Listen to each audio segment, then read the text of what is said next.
we're doing it. We're finally reviewing Unmatched, as you guys have requested so much.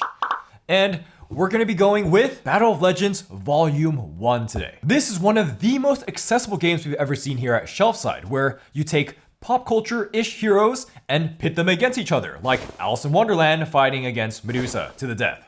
The Unmatched system is a battle arena where you play as one of many asymmetrical heroes with a unique deck of cards, trying to kill the other character on a map. What's more is that you can play two characters against two other characters. So Unmatched is a dueling or a multiplayer battle arena, and you can even play 3-player if you want. And it's going to take about 20 to 45 minutes. In Volume 1, we have 4 characters we're going through, but from what I've seen, the core mechanics for each Unmatched set are the same, so let's just get to how to play. The goal is to kill your opponent's fighter. The moment they hit 0 health, you'll win the game. To do that, you'll manage a hand of cards, move your hero around the map, and attack your opponent's hero. You start the game with 5 cards, and you have 2 actions on a turn to do any combination of these 3 actions, and you can do the same action twice. For the first choice, you just draw a card, then move up to your hero's move value on the board. You can't move through enemies. But do you see this guy that is also the same color here? This is called your sidekick, which also gets to move your move value. The second action is playing a lightning bolt card. Just play a lightning bolt that matches one of your character's names on the map.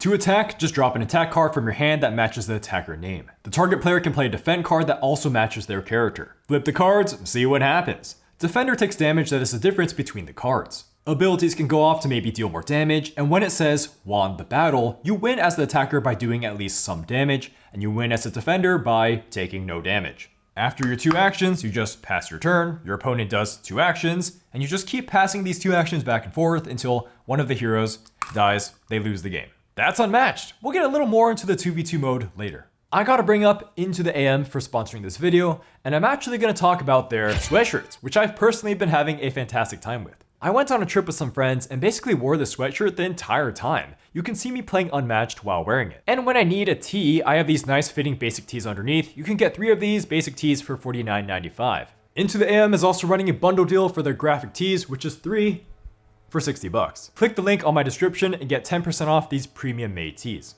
Bros! First pro is that Unmatched is packaged and presented really well. The detailed miniatures come pre-washed, so you can see all the little engravings on Alice's sword because she has one now. Or there's Medusa's snake hair detailing, or King Arthur's armor, or Sinbad's muscles. And sidekicks are hard, thick plastic with prints on them that feel great to move around the board. The health tiles for the heroes and their sidekicks are great to use, and they even show the starting health. Nice little touch there. These all fit super nicely into the insert, which has amazing attention to detail. There's words for where to put your sidekicks and grooves to stack your health dials on top of one another. And for Alice's big or small status effect, she has a place for that too.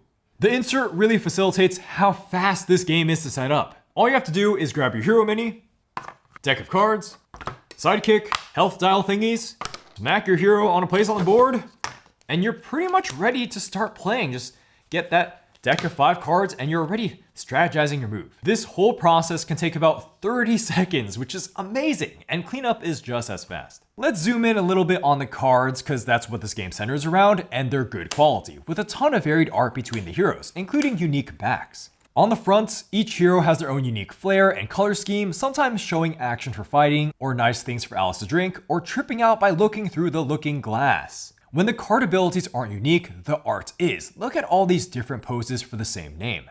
Then having most of the card info on the top left corners is awesome, because when you're holding cards in your hand, you can see what everything is at a quick glance. Wait a second, this font looks real familiar here at Shelfside. These guys know what they're doing in making text easy to see. Non-titles are clearly bolded when necessary, and there's even a nice card count on the bottom right corners of each card to help strategy. Symbols and colors everywhere are also very well differentiated, with attack being a blast with the red around it, defending is a cool blue with the shield, and if a card can attack and defend, it has both of those symbols combined into one thing. Oh, and this player aid is awesome, with everything you need to know on a turn. Then you can flip it over to see everything you need to know about your hero. The rulebook also makes the core rules go down the hatch smoothly, with really clear dividing of areas. There's plenty of good examples, including this sexy 3D setup. And look at this extremely well presented combat example. Why can't every game do this? Unmatched clearly gets itself playing pronto, with no hiccups there, so let's get onto gameplay pros, and we have to start with the asymmetry. You have 4 fighters, 4 unique decks, 4 different sidekicks, and 4 different character abilities, so let's go.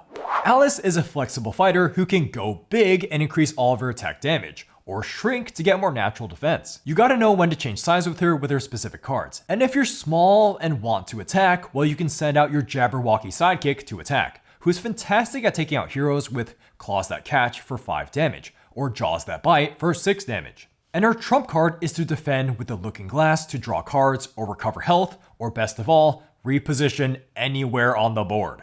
Sinbad plays more for late game, where he's more about playing these attacking voyages, which are okay on their own, but voyages in your discard boost the attack of other voyages. These make these normally okay attacks become 5 damage, then you do 2 more damage after the fight, or heal yourself. There's 7 of these voyages that all do something a little different, including Voyage Home, which gets back all of your voyages from your discard to your hand. To help ramp up an attack, have Many Riches, and Toil and Danger, or Leap Away to reposition. King Arthur, just swing big with Excalibur. 6 damage to anything, no complication needed. Also, his ability is that for any attack, he can boost it, adding another card's boost value to increase that attack value. This can make Excalibur do freaking 9 damage, which is more than half of other heroes' health. Merlin is King Arthur's ranged counterpart to cast ridiculous spells, like how about moving everything on the board 3 spaces, or Bewilderment, to prevent all damage from a single attack, then teleport Merlin anywhere. Medusa is a ranged archer. Okay, Medusa is a ranged archer. She has a bow, and she has a sneaky ping for 1 damage at the start of every turn. She needs to manage these 3 harpies to do her bidding. They only have 1 health, but you have a way to resurrect them and have them move through enemies. Shrink your opponent's hand when they attack you, then launch a giant second shot attack that gets boosted 7 damage attack. Or if your opponent's really defenseless, you can Gaze of Stone for a potential 10 damage. This might sound like a bit of a mouthful with all these asymmetric abilities and cards, but really it's quite easy to grasp because each character has a third of their deck be generic cards. Melee fighters like Sinbad all have the same core cards of Feint, Regroup, and Momentous Shift. Then Medusa, being ranged, just shares the Feint and Regroup. This makes a card counterplay really easy to grasp because after your second time you see Feint, you're gonna go like, oh yeah, that's a card that blocks for 2 and also negates my attacking card. But wait, do you see how Feint has this symbol? That means it can attack or defend. So this gets us to how Unmatched is filled with mind games galore with the combat. Let's start simple. So how about attacking with Regroup? Sure, this only does 1 damage, but maybe your opponent wants to block it because if it succeeds, you'll draw 2 cards. Or let's look at Momentous Shift. It gets to be 5 power if you move this turn. So every time I move and go to attack you, does that mean I'm using Momentous Shift for 5 damage? Or am I just playing a Regroup to weed out your strong defense cards since that pays for itself after played? Add in the character specific cards and things get spicy. How about Sinbad leaping away 4 spaces or moving the other hero 4 spaces, but only if he wins the combat? So if you think your opponent Sinbad has this in their hand, does it look like they want to move right now? Or the Jabberwocky does an extra 2 damage to something adjacent to it after attacking with this card, but what if I dash away with a Medusa so I'm no longer adjacent to that Jabberwocky after combat? And remember how you can use Feint as an attack. So here we can use it as an attack to negate King Arthur's only way to heal himself. Now that's basically the game right there. My favorite is that Medusa Gaze of Stone we talked about because it can really be good if not or barely blocked. But it has such a low value, it's easy to entirely block and give the defender winning combat bonuses on their defense cards. The fact that purple cards can attack or defend makes it very tempting not to defend with something to later turn it around to attack to take advantage of the number. Is it worth taking the damage now by losing this card, or can I just soak up the damage? It's up to you. Like maybe if King Arthur uses his passive to essentially play 2 cards to attack, you might want to block that, but they could be bluffing. The sidekicks for every hero in the game are a great inclusion too. They add another layer of positioning and card management without adding too much to the game because the sidekicks mechanics are exactly the same as the hero's mechanics. Sidekicks are like mini heroes. You can reposition them as you reposition your hero every turn, so that's a little more positioning thinking. You have a split of forces to manage, where the heroes are the ones that generally do the big attacks and have the cool abilities, whereas the sidekicks are more to block off choke points, like so, and then they can attack every once in a while with their specific combat cards, or even just use the generic combat ones.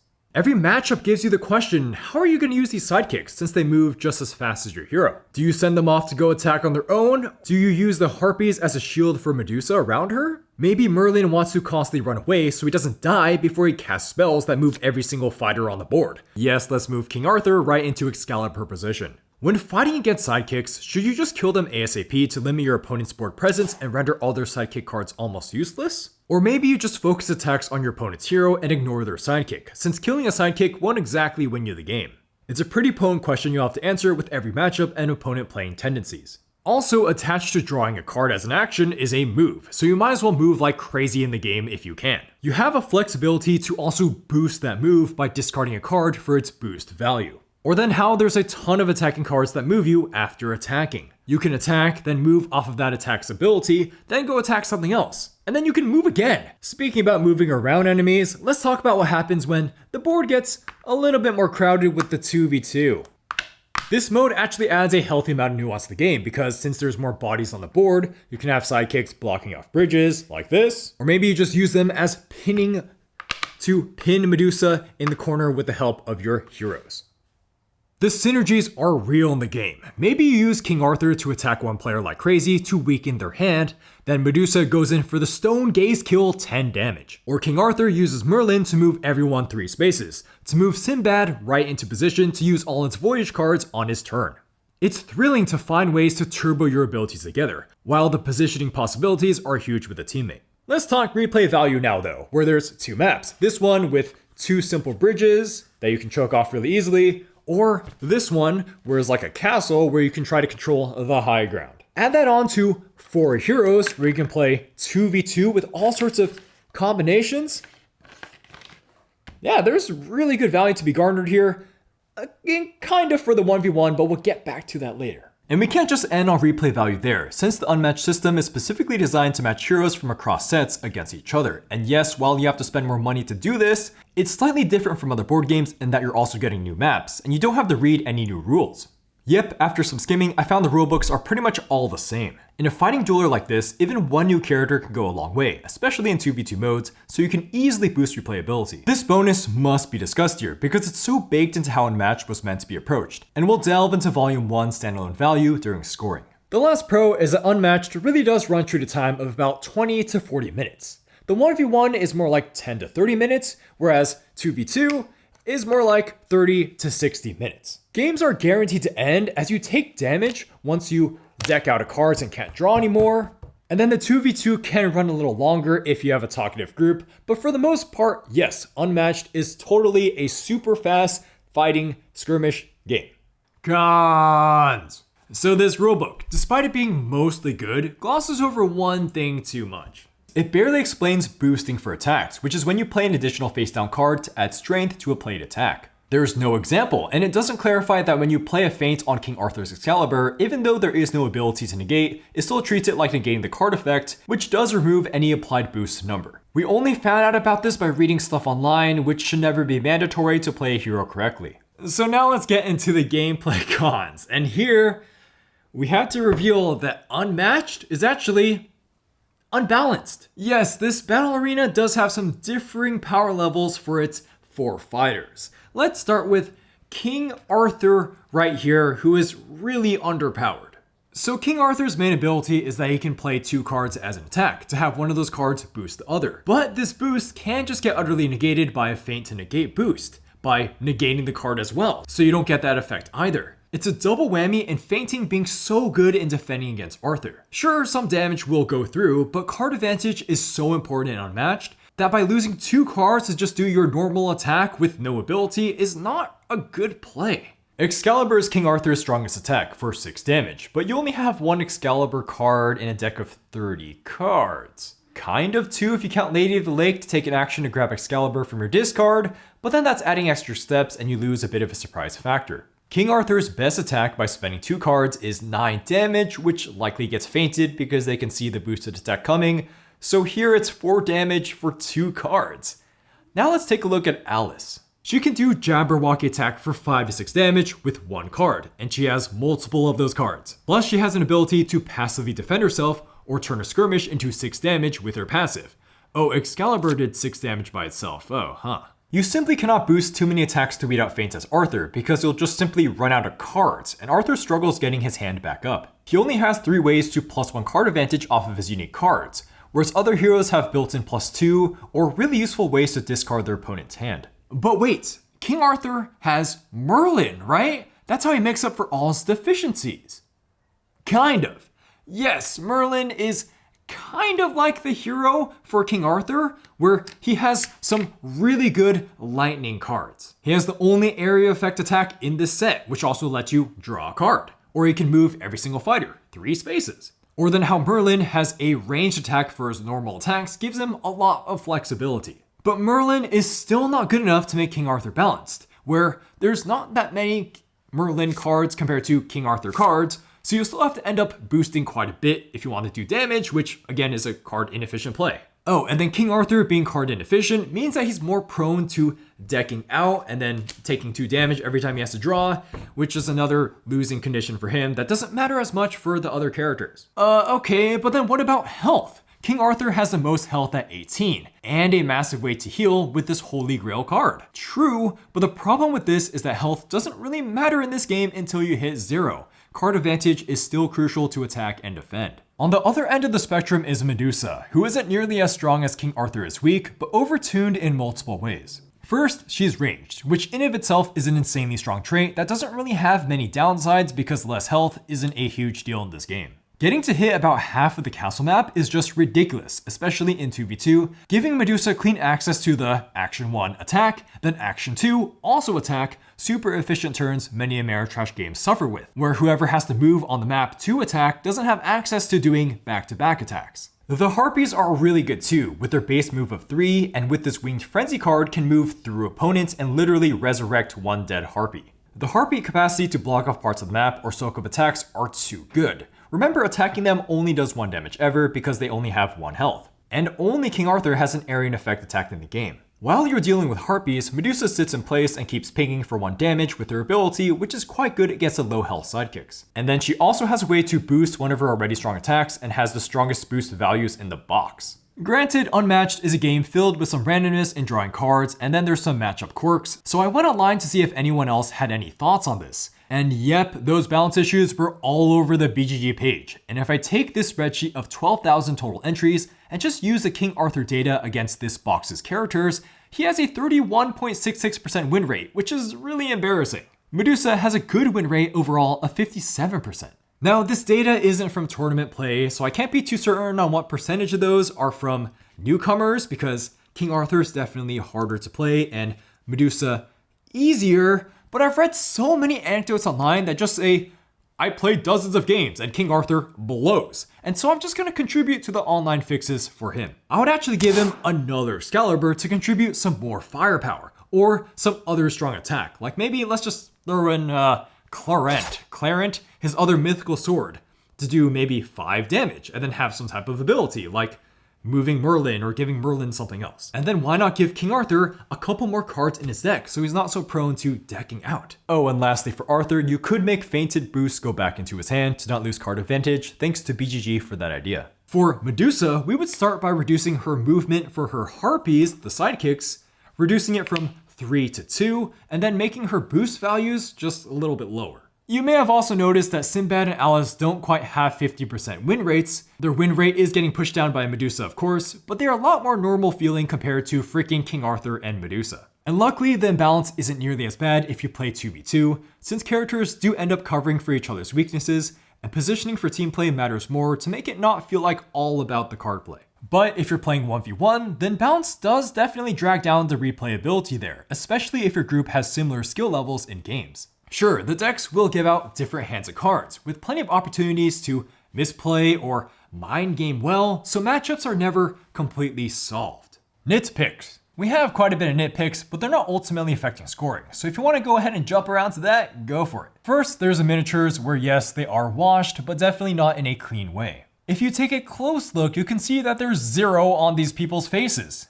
Or how the bottom of the basis just has washed splattered all over it, which just looks messy. Whatever, this isn't a big deal. For gameplay nitpicks, let's talk about this card, which every single character has 3 of, Feint. This is just a little too good when played. It's an automatic no to your opponent's attacking ability while defending for 2, which isn't terrible, making it overall a very good card to defend with. Like, who cares if you take some damage, because if you negate their ability to draw more cards, move, or deal even more damage, yeah, you're sitting pretty good. It also makes the combat feel a little dry. Suddenly, instead of characters getting to do their special abilities or moving around the board, you're just comparing numbers against a feint that's always a 2. Defending with feints is really good when you're poised to already win the game, because if you're ahead on health, they attack you, well then you just block with feints. Sure, you're gonna take some damage, but then they can't do anything else. Remember, everyone has 3 of these, so it's not really an issue of balance, and you can just bait out your opponent's feints and use it in a cool way to attack.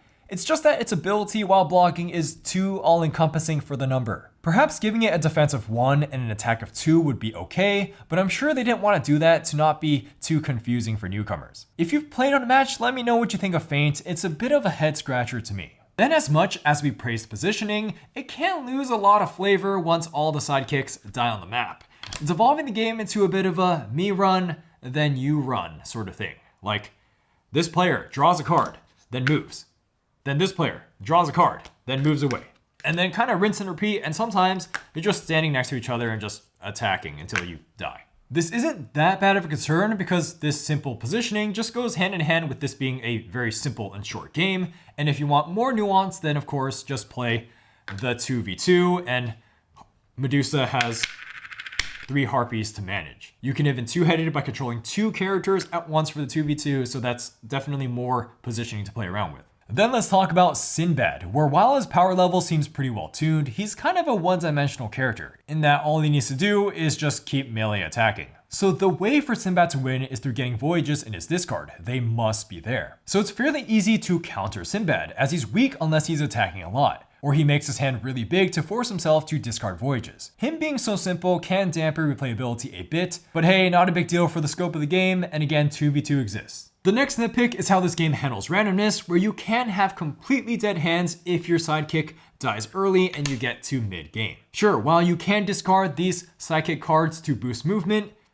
you still have to move, so that pretty much makes some turns a forced I must draw and then move. Otherwise, I literally can't do anything with my hand. It's hard to bluff when you don't actually have a good hand, because if you're in a position to attack with a bunch of cards and don't attack, your opponent will know something is up. A great example of randomness punishing you is being King Arthur and literally never drawing Excalibur or Lady at the lake. They're on the bottom of the deck. This can happen.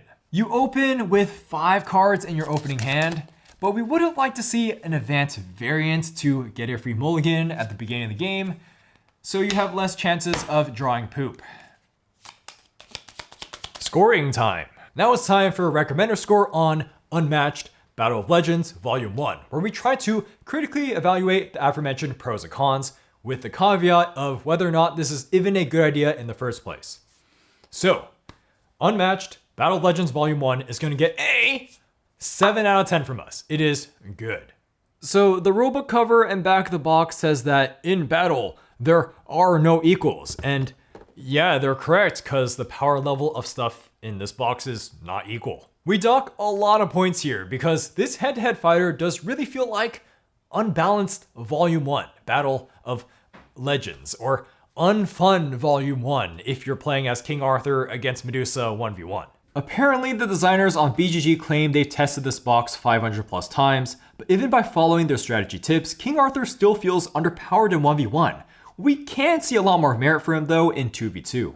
But we couldn't go lower than a 7 out of 10 despite the balance because of all the other awesome things that Unmatched does. It's a no frills, grab a bunch of characters and play in a blip of 20 to 40 minutes that invites you to keep trying different matchups, especially in the 2v2 mode. Really, anyone can pick this up and start playing with really little table space required. You're gonna get an insane amount of value too by just picking up multiple Unmatched sets, where heroes will run about $10 to $15 a piece, and then you can just combine them all with each other and see what happens. Like, take the dinosaurs from Jurassic Park and fight them with King Arthur, or have a Ghost Rider versus Alice in Wonderland, or Daredevil who can't see against Medusa. Now, I haven't played anything outside of our 4 characters, but with 26 characters out today, there's bound to be plenty of mashup fun for superhero, dinosaur, or children fable lovers. There's clearly so much love for Unmatched for them to keep coming out with new stuff. Imagine how many strategies there can be in the 2v2. It's quite exciting to think about. The love for Unmatched makes sense. It's such a great board gaming concept to just whip out with anyone and play a duel within 30 minutes. Or you can work cooperatively in dueling side by side with a teammate and still feel unique with a character. I mean, think of how popular online battle arenas are nowadays and how they've sucked maybe hundreds or maybe thousands of hours out of my life. When I was reading up on balance, it was clear how much people wanted Unmatched Volume 1 to be balanced. Yet they played the game a ton of times still, likely because it's so easy to just keep playing new hands and poking at new ideas, and setup and takedown are such a breeze. Or how about this? You can even make your own decks on an unofficial Unmatched website, so there's all sorts of made up print and play stuff if you're willing to proxy. If you're tight on money, maybe just buy one Unmatched set for the board and a couple of favorite characters and then proxy like crazy. The only things that could have docked this score lower are the nitpicks on feint, positioning, and Sinbad's linear gameplay, but ultimately these don't matter for a game like this, and again, as we keep saying, 2v2 exists. If you're a veteran of modern board games, you'll quickly identify that the meat of Unmatched is setting down and flipping cards to fight, and that leans on the side of mind gamey rather than being crunchy. But if this were to be crunchier, it wouldn't be such a family-friendly, time-efficient game where you can buy it, learn it, and finish a game within an hour, and still have other asymmetric matchups to try. Basically, we're trying to say that the Unmatched system is definitely good for what it is, but in making a board game this simple to be this short has a real gameplay ceiling. If you're not hungrily looking for fast team play or you don't want to buy more sets, Unmatched Volume 1 could feel like a flashy McDonald's meal, a vapid experience that won't have lasting value for those already playing deep 1v1 games. If Unmatched sounds more unsophisticated to you, but you like a hand of cards, look for Summoner Wars 2nd Edition for asymmetry and board positioning. Or if you want more of a fighting game style like Street Fighter, maybe Exceed with its supercharged forms of characters might speak to you. Where should you start with Unmatched? Well, we've only tried this box, but the winning formula seems to be getting a box with 4 characters to not only give you more bang for buck, but to also unlock the 2v2 mode from the get-go. My personal score for Unmatched Volume 1 is going to be a 5 out of 10. I have an average time with it. So yes, I have balked on doing a review on Unmatched for quite some time because although the idea of having different decks and asymmetrical fighters does appeal to me, the art style never really got me, and this box cover still bothers me in many ways. And the theme just felt incredibly disjointed, like Medusa fighting Alice in Wonderland. I mean, sure, and then they're fighting on a board that looks like pie charts at times. I only picked this up because it was 50% off. The first 2v2 game was actually decently fun, despite taking a while. I liked the hero abilities, hand management, high conflict, and quickly killing my friends on a map. Mind games from attacking or defending are cool, doing a ton of damage is cool, and I particularly like using voyages with Sinbad. But then after the novelty of the cards started to wear off, I started to get kind of bored and felt the real fast foody feeling. See, when I'm playing, I'm engaged, I'm keeping track of cards in the discard, I'm looking at people's facial expressions for the mind games, and I'm strategizing for each character, but nothing really came together too well to feel fulfilling. See, there's practically no progression to look forward to. Positioning is there, but really simple, card mechanics are so bare bones, and this art style makes me want to close my eyes. Why does Medusa have a bow? The lightning cards are cool, but once I played them a couple times, I got pretty tired of them, and turns of mostly just draw a move or attack become too familiar. And yes, there are some combos you can do with back-to-back attacks or lightning card then attack. They feel so basic that they're not that satisfying. It feels like the card play is missing something. Like, where are the permanent card abilities to tap things or mana cost for things? Then drawing isn't even that interesting because cards aren't interesting. And again, you can only play 2 cards a turn. Like, if you're ahead in card advantage and health, we found that you probably win the game as long as you don't have a terrible position, which makes the final outcome sometimes anticlimactic. I actually got shocked that I ended up enjoying the 1v1 mode more than the 2v2, just because the 2v2 tends to take a little bit longer with our group, at almost about an hour, and there's not just enough mechanics to keep me entertained for that long. The idea of Unmatched for me is better than actually playing it, because I love the idea of team games, and with expansions, there's plenty to be explored in the 2v2 here, especially with non-board gamer friends. I just know that more boxes, like even with the Bruce Lee coming in, they're probably not enough to save me from getting tired of the bare bone mechanics. If I'm gonna play a 4-player game, I would just take a little less time and play a filler, or a little more time and play a full board game like The Godfather that all my non-board gamer friends like. And if I'm gonna play a 1v1 game, I'm gonna take the extra time and play Soulforge or Ashes Reborn. Played every character once, so I've seen a lot of the 2v2 matchups, a lot of the 1v1 matchups, and I'm kind of just done with it. I'm not irritated about that. I'm not annoyed. I'm not mad. And if someone really wanted to play again, then yeah, I could play because it's so short.